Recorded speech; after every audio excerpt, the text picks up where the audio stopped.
আমার নাম সঞ্জু। আমি মুম্বাই শহরের একটা পুরনো পাড়ায় থাকি। এখন আমার বয়স ২২ বছর। কিন্তু এই গল্পটা তখনকার, যখন আমি মাত্র ১২ বছরের ছিলাম। আমাদের বাড়ির পিছনে আঙ্কেল আর তার স্ত্রী রাগিনী আন্টি থাকতেন। আঙ্কেল বয়সে অনেক বড় ছিলেন, কিন্তু আন্টি যেন কোনো সিনেমার নায়িকা। লম্বা ঘন চুল, বড় বড় বড় কালো চোখ, গোলাপি ঠোঁট, আর একদম ভরসা। ছোটবেলা থেকেই আমি তাকে দেখে আসছি, কিন্তু কখনো কথা বলার সাহস হয়নি। একদিন অন্যটি খাটিয়ায় শুয়েছিলেন, তার ওড়না একটু নেমে গিয়েছিল আর চোখ বন্ধ ছিল। আমি শুধু তাকিয়েছিলাম। হঠাৎ তিনি চোখ খুললেন, সোজা আমার দিকে তাকালেন আর বললেন, সঞ্জু, কি দেখছ? আমি তো একদম ঘাবড়ে গেলাম। তাড়াতাড়ি বললাম, কিছু না অন্য। তারপর অন্যদিকে তাকানোর ভান করলাম, কিন্তু মন তো আর ঠিক থাকছে না। অন্য হালকা হেসে বললেন, আচ্ছা। আমি মাথা নাড়লাম আর চুপচাপ ফিরে এলাম। কিছুক্ষণ পর আন্টি আমাদের বাড়িতে এলেন। মার সঙ্গে হাসি মুখে গল্প করতে লাগলেন। আমার ভয় হচ্ছিল কোথাও অন্য মায়ের কাছে কিছু উল্টোপাল্টা বলে না দেন। আমি চুপি চুপি বেরিয়ে যাওয়ার চেষ্টা করলাম। তখনই পিছন থেকে ডাক, সঞ্জু। আমার তো পাক আপছে। ভয়ে ভয়ে ঘুরে বললাম, জবি আন্টি। আন্টি আবার হালকা হেসে বললেন, বাজারে যাচ্ছ? আমার জন্য কিছু জিনিস নিয়ে এসো মা। ও মাঝখান থেকে বলে উঠলেন, হ্যাঁ বাবা, নিয়ে এসো। আমার আর কোনো উপায় ছিল না, মাথা নাড়লাম। আন্টি একটা কাগজে লেখা লিস্ট আর টাকা দিলেন। যাওয়ার সময় বললেন, জিনিস নিয়ে আমার বাড়িতেই চলে এসো।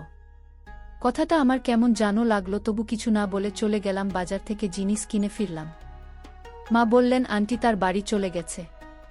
ভাবলাম ঠিক আছে, দিয়েই আসি। তার বাড়ির দরজা হালকা খোলা ছিল। ভিতরে উকি দিয়ে ডাকলাম। আন্টির গলা ভেসে এলো, আয় ভিতরে আয় সঞ্জু। আমি গেলাম। তিনি আমার দিকে তাকিয়ে মুচকি হাসি হাসলেন।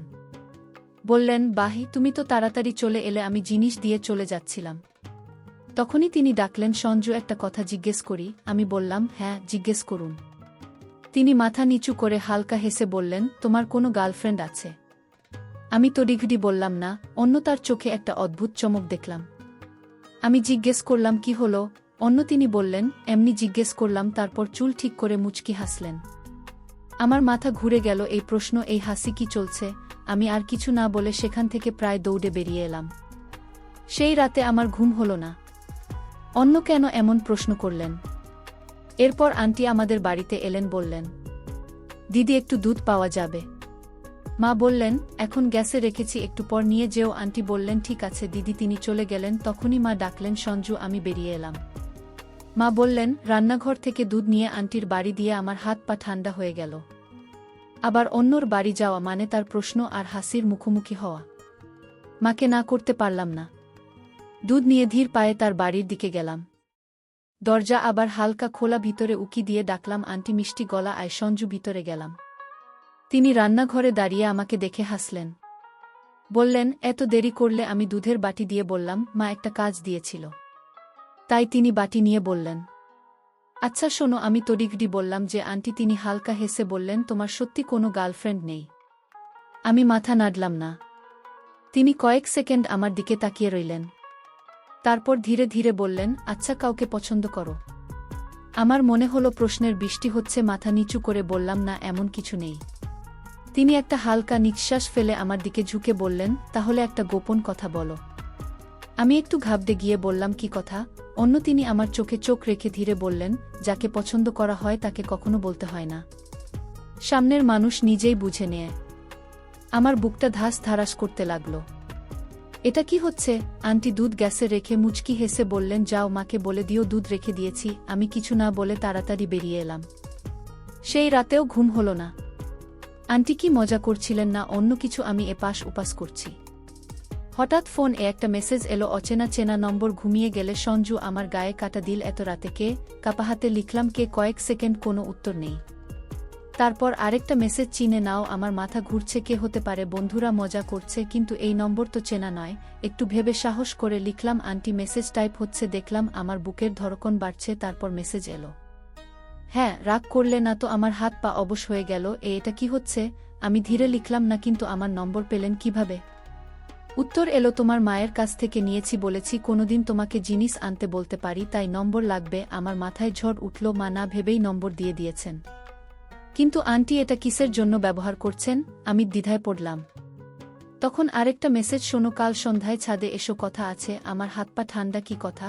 উত্তর লিখতে যাচ্ছি তখন আরেকটা মেসেজ, ভয় পেও না, কিছু ভুল বলবো না, শুধু কথা বলতে চাই, আমার সামনে দুইটা পথ হয় না, বলে দিয়ে তো গিয়ে দেখি আন্টি কি চান। সাহস করে লিখলাম ঠিক আছে আন্টি। শেষ মেসেজ, ভালো তাহলে কাল দেখা হবে সঞ্জু। পরদিন সকালটা স্বাভাবিকভাবে কাটল, কিন্তু মনটা সারাদিন উসকুস করছে, সন্ধ্যার অপেক্ষা, আর সঙ্গে একটি অদ্ভুত ভয়। সন্ধ্যা 7টার দিকে ছাদে গেলাম, হালকা ঠান্ডা হাওয়া বেচ্ছে, চারদিকে চোখ বুলিয়ে দেখি আন্টি ছাদের এক কোণে দাঁড়িয়ে।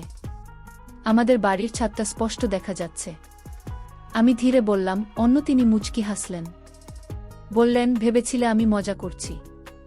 আমি থমকে গেলাম, কি বলছেন? তিনি কয়েক পায়ে গিয়ে এলেন, তার চুল হাওয়ায় উঠছে, চোখে একটা অন্যরকম ঝিলিক। হঠাৎ বললেন, কাউকে কখনো ভালোবেসেছ? আমার বুক ধক করে উঠল। এ কেমন প্রশ্ন? আমি একটু হেসে বললাম না। আমার ভিতরে ছট উঠল, আন্টি কি আমার জন্য কিছু ভাবছেন? আমি সাহস করে বললাম, আপনি এসব কেন জিজ্ঞেস করছেন? তিনি একটু চুপ করে রইলেন, তারপর ধীরে বললেন, কখনো কখনো কারো সঙ্গে কথা বলতে ভালো লাগে, যদি সে তোমাকে বোঝে তাহলে আরও বেশি। আমি কিছু বলতে যাচ্ছিলাম, তিনি মাথা নেড়ে বললেন, কিছু সম্পর্ক বলা হয় না, আর কিছু কথা শুধু অনুভব করার জন্য, বলার জন্য নয়। তার এই কথা আমার মাথায় ঘুরতে লাগল।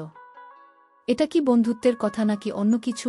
তিনি একটা লম্বা নিঃশ্বাস ফেলে বললেন, যাও মা খুঁজবে। আমি মাথা নাড়লাম আর ফিরে এলাম, কিন্তু ভিতরে একটা হলচল শুরু হয়ে গেছে। যা হচ্ছে তাকে শেষ হবে নাকি চলবে? সেই রাতেও আবার বেচেনি আন্টির কথাগুলো মাথায় ঘুরছে, কিছু সম্পর্ক বলা হয় না। আমি কি বেশি ভাবছি নাকি? আন্টি সত্যি কিছু বলতে চান যা সরাসরি বলতে পারছেন না। পরদিন সকালেও মনটা উদাস, দুপুর পর্যন্ত আন্টিকে দেখলাম না।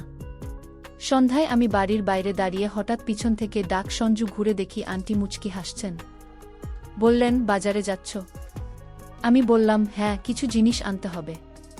তিনি পাশ থেকে 200 টাকার নোট বের করে দিলেন, বললেন, আমার জন্য কিছু জিনিস নিয়ে এসো। আমি চুপচাপ নোট নিলাম, কিন্তু এবার তিনি যাওয়ার সময় ধীরে বললেন, শুধু জিনিস নয়, সন্ধ্যায় ছাদে ছাদে এসো, কথা আছে। আমার বেচেনি আরও বেড়ে গেল। তাড়াতাড়ি বাজার থেকে জিনিস নিয়ে তার বাড়ি দিয়ে এলাম।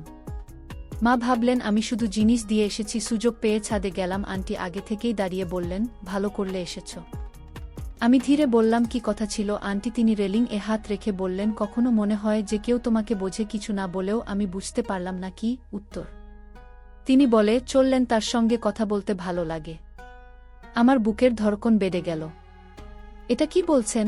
আমি কিছু বলার আগেই তিনি বললেন, ভয় পেও না, আমি তোমাকে ভুল পথে নিয়ে যাচ্ছি না।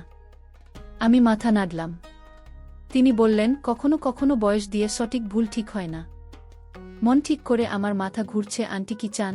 আমি ধীরে বললাম, অন্য। আপনি। তিনি আমার কথা কেটে বললেন, যদি এসব তোমার অদ্ভুত লাগে আমি আর বলবো না, কিন্তু যদি তুমি ওই কথাগুলো পছন্দ করো তাহলে আমাদের এই ছোট্ট গোপন বন্ধুত্ব হতে পারে।